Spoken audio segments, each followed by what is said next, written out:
Hello बच्चों, आप लोगों को जैसा पता है कि आप लोग के पेपर आने वाले हैं, उसमें आपका रिवीजन वर्क चल रहा है।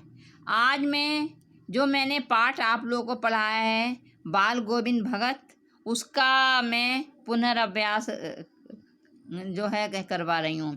राम वृक्ष बैनी द्वारा लिखा गया यह एक रेखा चित्र है, जिसमें लेखक ने एक ऐसे पात्र का चित्रण किया है जो कि कबीर के आदर्शों पर चलते हुए अपने जीवन का जो निर्वाह करता है।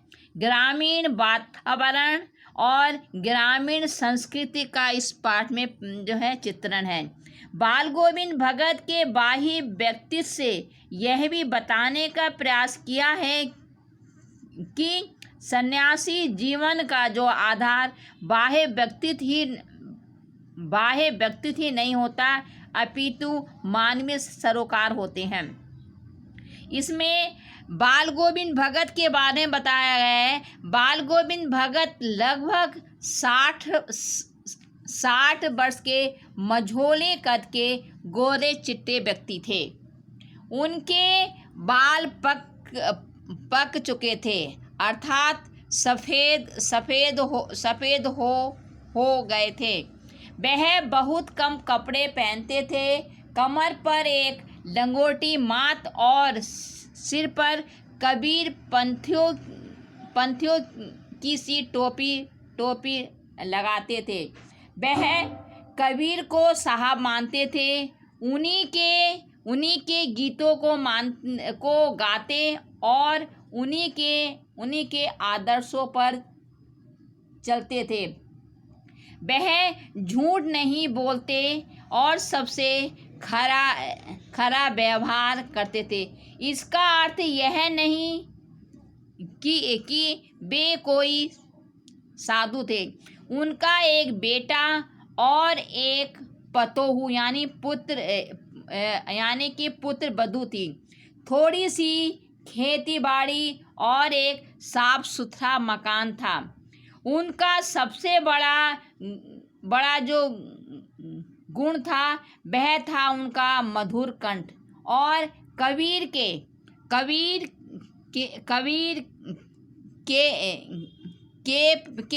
प्रति अगाध श्रद्धा एवं प्रेम। कभी किसी की कोई चीज नहीं छूते थे। जो कुछ खेत में पैदावार होती उससे सबसे पहले कबीर पंथी मठ में लेकर जाते और वहाँ से प्रसाद रूप में जो कुछ भी मिलता उसी से गुजारा करते थे। आषाढ़ की रिमझिम में जब समूचा गांव हल और बैल को लेकर खेतों में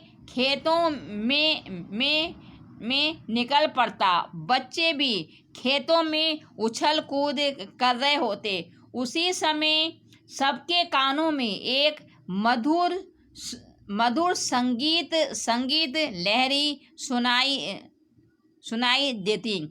उनके कंठ से निकला संगीत का एक शब्द सभी को मोहित कर देता। तब पता चलता कि बाल गोविंद भगत कीचड़ में लिथड़े हुए अपने खेतों में धान के पौधों को रोप रहे हैं। काम और संगीत की मधुर साधना बहुत मुश्किल से देखने को मिलती है। भादों की जो है आधी रात में जब दादू यानी मेंढक की जो है टट्टर के भी ऊपर बाल गोविंद भगत की संगीत का स्वर सुनाई पड़ता है। बाल गोविंद भगत का संगीत सबको जगाता है। कार्तिक में बाल गोविंद भगत की जो है प्रभातियाँ यानी प्रातः काल में गाया जाने वाला गीत प्रातः काल से ही जो है आरंभ होती। माघ में जब की भयंकर सर्दी होती तब भी उनकी जो है उंगलियां खजड़ी पर अपना जो है चलना जो है आरंभ कर देती। वह गाते गाते यमुना गंगा घाट पर गंगा स्नान करने के लिए जाते थे।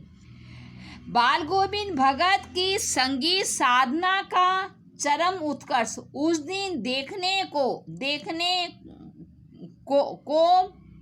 मिला जब लोगों को यह पता चला कि उनका पुत्र बीमारी के बाद चल बसा है। जब लेखक उनके घर पहुंचा तो उन्होंने देखा कि भगत ने मृत पुत्र को एक चटाई पर लिटाकर एक सफेद कपड़े से ढक रखा है और उस पर कुछ फूल और तुलसी दल बिखेर दिए हैं। उसके सिरहाने एक चिराग जलाकर आसन जमाए हुए गीत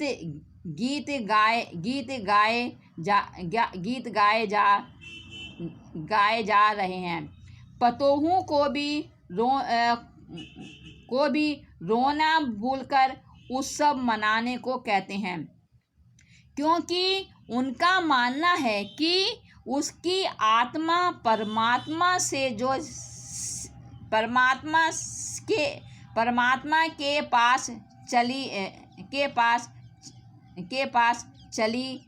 चली गई है, जिसका शोक मनाना उनकी दृष्टि में बेकार है।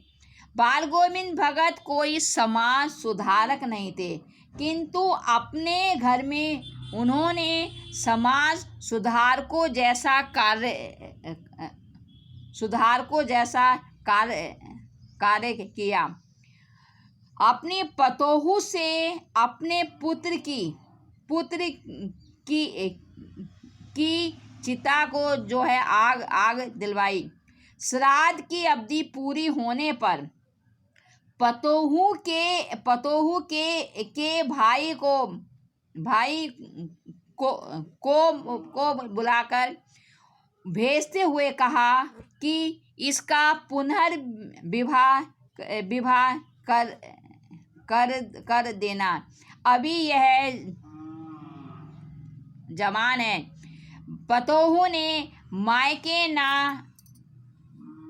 पतोहू के मायके ना जाने की जिद करने पर वह कहने लगे, मेरे जाने के अगर यह नहीं जाएगी तो मैं घर छोड़कर चला जाऊंगा। बाल गोविंद भगत की जो है मृत्यु भी उन्हीं के ही अनुरूप हुई। करीब 30 कोस पैदल चलकर वे गंगा स्नान को गए। वहाँ साधु सन्यासियों की संगत में जमे रहे। उन्हें जो है स्नान की जो है अपेक्षा साधु सन्यासियों की संगत अच्छी लगती थी। वहाँ से लौटकर उन्हें बुखार आने लगा। इस पर भी उन्होंने अपना नित्य नियम दोनों समय का गीत, स्नान, ध्यान और खेती बाड़ी करना इत्यादि नहीं छोड़ा। लोगों ने नियमों में ढील डालने को कहा तो हंसकर टालते रहे। शाम को भी गीत गाते रहे, परंतु अगले दिन भोर में भगत जी का गीत जो है सुनाई ना देने पर लोगों ने जाकर देखा तो वह स्वर्ग को सिधार गए थे। तो इस प्रकार से बच्चों, मैंने आपको इस पाठ का जो है सारांश समझा दिया है। इस पाठ के मैं अभ्यास प्रश्न, आज आपको इस पाठ के अभ्यास प्रश्न समझाऊंगी। पहला, इसमें से मैंने जितने भी प्रश्न मैंने करवाए हैं सभी समझाऊंगी, लेकिन तीन चार प्रश्न मैंने आप लोगों को घर में करने के लिए दिए हैं। पहला प्रश्न है, खेती से जुड़े गृहस्थ बाल गोविंद भगत अपनी किन चारित्रिक विशेषताओं के कारण साधु कहलाते थे? इसका उत्तर है, बाल गोविंद भगत खेती बाड़ी करने वाले गृहस्थ थे, फिर भी उनका जो है आचरण साधुओं जैसा था। सबसे पहली बात यह थी कि वे अपना जीवन साहब को समर्पित किए हुए थे। वे स्वयं को भगवान का बंदा मानते थे। वे अपनी कमाई पर भी पहले भगवान का ही हक मानते थे। इसलिए फसलों को पहले साहब के दरबार में अर्थात कबीर पंथी मठ में लेकर जाते थे। वहाँ से जो प्रसाद के रूप में वापस मिलता था उसी से गुजारा करते थे। वे अपने जीवन को भी भगवान की ही देन मानते थे। उन्होंने अपने पुत्र की मृत्यु को उत्सव की तरह मनाया। भगत जी कभी किसी से झूठ नहीं बोलते थे, झगड़ा नहीं करते थे, किसी की कोई चीज नहीं छूते थे, यहाँ तक कि किसी के खेत में शौच तक नहीं जाते थे। यह साधु होने के ही लक्षण हैं। वे अपना तन मन प्रभु भक्ति और भक्ति के गीत गाने में लगाया करते थे, इसलिए साधु कहलाते थे। फिर से बोल रही उसका उत्तर, बाल गोविंद भगत खेती बाड़ी करने वाले गृहस्थ थे, फिर भी उनका आचरण साधुओं जैसा था। सबसे पहली बात यह थी कि वे अपना जीवन साहब को समर्पित किए हुए थे। वे स्वयं को भगवान का बंदा मानते थे। अपनी कमाई पर भी पहले भगवान का हक मानते थे, इसलिए फसलों को पहले साहब के दरबार में अर्थात कबीर पंथी मठ में लेकर जाते थे। वहाँ से जो प्रसाद के रूप में वापस मिलता था उसी से गुजारा चलाते थे। वे अपने जीवन को भी भगवान की देन मानते थे, इसलिए वे मृत्यु को दुख नहीं बल्कि उत्सव मानते थे। उन्होंने अपने पुत्र की मृत्यु को उत्सव की तरह मनाया। कबीर भगत जी किसी से झूठ नहीं बोलते थे, झगड़ा नहीं करते थे, किसी की कोई नहीं छूते थे, यहाँ तक कि किसी के खेत में शौच तक नहीं जाते थे। यह साधु होने के ही लक्षण हैं। वे अपना तन मन प्रभु भक्ति भक्ति के गीत गाने में लगाया करते थे, इसलिए साधु कहलाते थे। अब है ये दूसरा प्रश्न है, भगत की पुत्र वधू उन्हें अकेले क्यों नहीं छोड़ना चाहती थी? भगत की पुत्र वधू जानती थी कि भगत जी संसार में अकेले हैं। उनका एकमात्र पुत्र मर चुका है। वे बूढ़े हैं और भगत हैं। उन्हें घर बार और संसार में कोई रुचि नहीं है। अतः वे अपने खाने पीने और स्वास्थ्य की ओर ध्यान नहीं दे पाएंगे।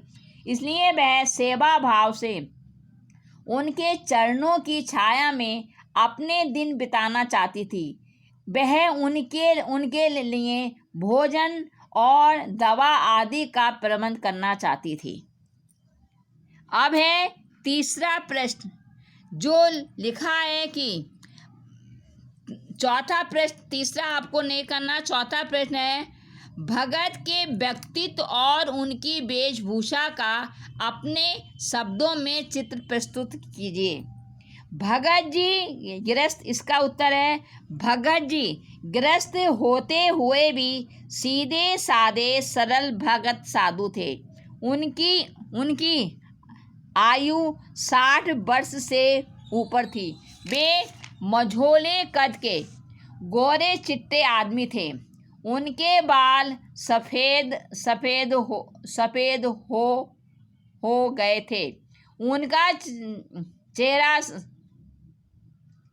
सदा सफेद बालों के कारण जगमगाता रहता था। वह लंबी दाढ़ी या जटाजूट नहीं रखते थे। वे कपड़े भी बहुत कम पहनते थे। प्रायः कमर में एक लंगोटी सी पहने रहते थे। उनके सिर पर कबीर पंथियों की भांति एक कनफटी टोपी पहने रहते थे। सर्दियों में वे काली कंबली ओढ़े रहते थे। उनके माथे पर सदा एक रामानंदी चंदन सुशोभित रहता था, जो नाक के एक सिरे से शुरू होता था। उनके गले में एक तुलसी की माला बंधी रहती थी। भगत जी का व्यक्तित्व गायक भक्तों जैसा था। बेस सदा खजड़ी की लय पर प्रभु भक्ति के गाने गाते रहते थे। उनकी तल्लीनता सुनने वालों को बरबस अपनी ओर खींच लेती थी। फिर से इसका आंसर मैं बता रही हूँ। भगत जी गृहस्थ होते हुए भी सीधे सरल भगत साधु थे। उनकी आयु 60 वर्ष से ऊपर थी। वे मझोले कद के गोरे चिट्टे आदमी थे। उनके बाल सफेद हो गए थे। उनका चेहरा सदा सफेद बालों के कारण चमकता रहता था। वह लंबी दाढ़ी या जटाजूट नहीं रखते थे। वे कपड़े भी बहुत कम पहनते थे। प्रायः कमर में एक लंगोटी सी पहने रहते थे। उनके सिर पर कबीर पंथियों की भांति एक कनफटी टोपी पहने रहते थे। सर्दियों में वे काली कंबली ओढ़े रहते थे। उनके माथे पर सदा एक रामानंदी चंदन सुशोभित रहता था, जो नाक के एक सिरे से शुरू होता था। उनके गले में एक तुलसी की माला बंधी रहती थी। भगत जी का व्यक्तित्व गायक भक्तों जैसा था। बे बे बे सदा खजड़ी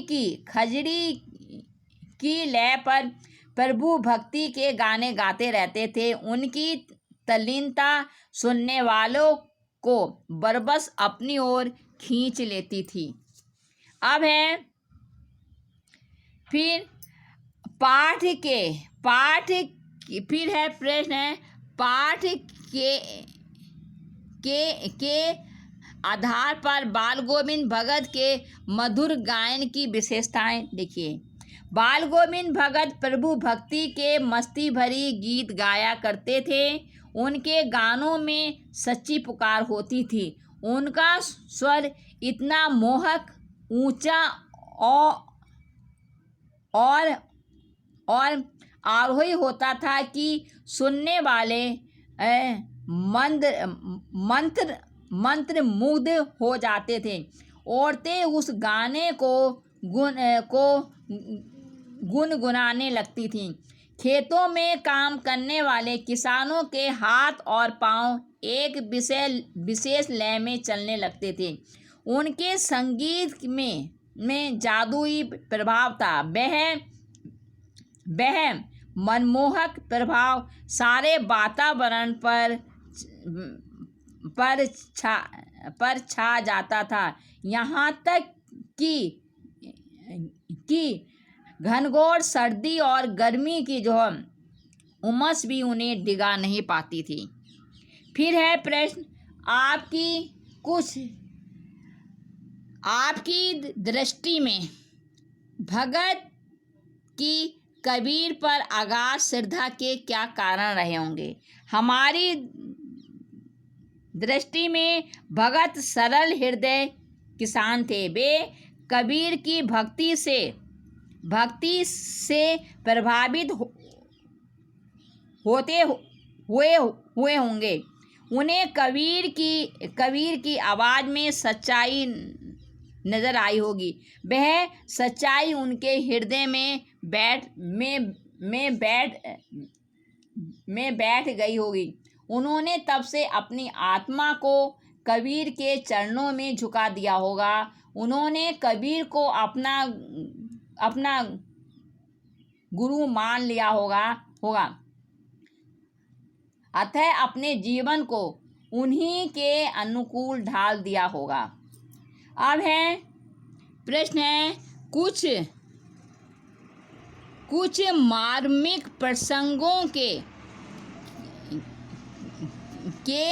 आधार पर यह दिखाई देता है कि बाल गोविंद भगत प्रचलित मान्यताओं को नहीं मानते थे। पाठ के जो है आधार पर उन प्रसंगों का उल्लेख कीजिए। इसका उत्तर है कि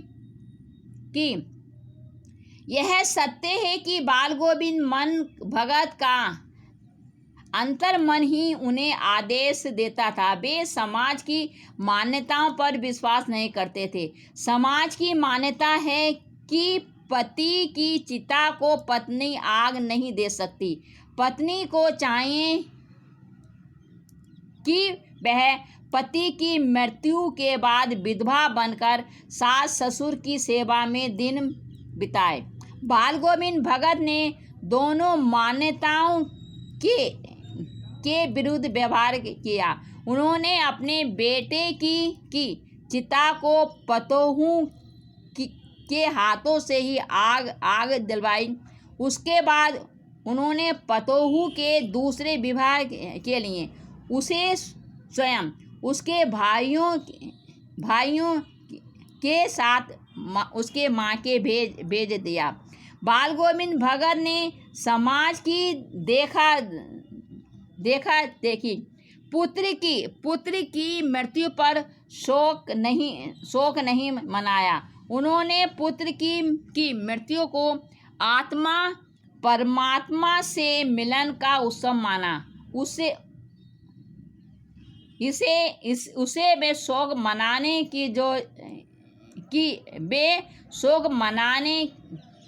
की बजाय प्रभु भक्ति के गीतों में तल्लीन हो गए। उन्होंने अपनी पुत्र वधू को भी शोक ना मनाने की सलाह दी। फिर है पेज नंबर 13, मोह और प्रेम में अंतर होता है। भगत जी के जीवन की किस घटना के आधार पर इस कथन का सच सिद्ध करेंगे? इसका उत्तर है मोह और प्रेम में निश्चित रूप से अंतर होता है। मोह में मनुष्य अपने स्वार्थ की चिंता करता है।